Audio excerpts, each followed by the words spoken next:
সকল রাজনৈতিক নেতৃবর্গরা তারা শহীদ মিনারে শ্রদ্ধার সাথে ফুলের ডালা দিয়েছেন। আজকে স্কুলের পক্ষ থেকে, কলেজের পক্ষ থেকে, থানার পক্ষ থেকে, বিভিন্ন রাজনৈতিক দলের পক্ষ থেকে আজকে এই দিনটিকে অনেক মর্যাদা দিয়ে তারা পালন করার চেষ্টা করে। সবাইকে আমাদের পক্ষ থেকে আন্তরিক ধন্যবাদ। এবং এই যে স্বপ্ন ছিল স্বাধীনতা, আশা অনেক স্বাধীনতার ঘোষক ছিলেন জিয়া রহমান সাহেব। তিনি ঘোষণা দিয়ে জাতির পক্ষ থেকে যে ঘোষণা দিয়েছিলেন, সেই ঘোষণার উদ্দীপ্ত শত্রুমুক্ত হবে, এই দেশের মানুষ স্বাধীনতা ভোগ করবে, এই দেশের খেটে খাওয়া সকল পর্যায়ের মানুষ, কৃষক, তাঁতি, শ্রমিক, সকল পেশাজীবীর মানুষ শান্তিতে ঘুমাবে, দেশের উন্নয়ন হবে, পেট ভরে সবাই ভাত খাবে, পেট ভরে এই দেশের উন্নয়নের রূপকাঠি দেখবে।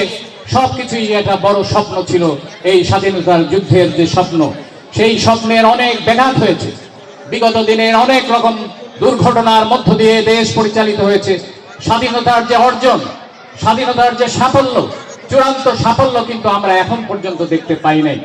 এই ছাত্র আন্দোলন, বৈষম্য ছাত্র বিরোধী আন্দোলন এবং জনতার আন্দোলনের যে সর্বশেষ যে 5 তারিখের পট পরিবর্তনের পরে আমরা আশাবাদী যে এখানে সকল অফিসার মন্ডলী আছেন, মুক্তিযোদ্ধা ভাইরা আছেন, সকল বিভিন্ন পেশাজীবী সুধী মহলরা আছেন।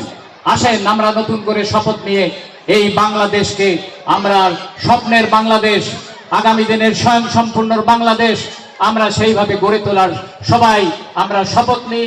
তাহলেই যারা দেশের আত্মাহুতি দিয়েছেন, রক্ত দিয়েছেন, তাদের রক্তের কিছুটা হলেও ঋণ পরিশোধ হবে।